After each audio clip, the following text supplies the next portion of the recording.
Buenos días, buenas tardes, buenas noches. Aquí es STM Servicio Técnico. Hoy tengo una lavarropa Adrian XL de 6 kilos, 600 revoluciones, donde empezamos con mi lavarropa a hacer ruido. Si bien los rulemanes no hacían ruido, pero se había quebrado la estrella.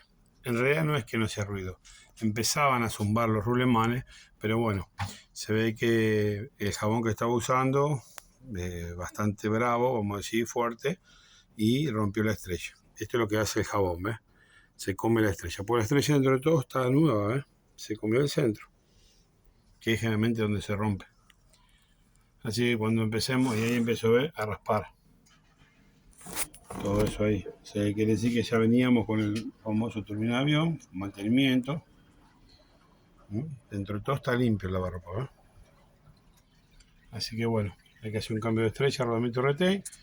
Y empezamos. Mi lavarropa hace ruido cuando se centrifuga o por ahí cuando lava. Bueno, estar atento. Cambiar las cosas al debido momento porque si rompemos la cuba, después sale más caro. Bueno, si te gustó el video, déjame un me gusta, suscríbete o haceme algún comentario. Gracias.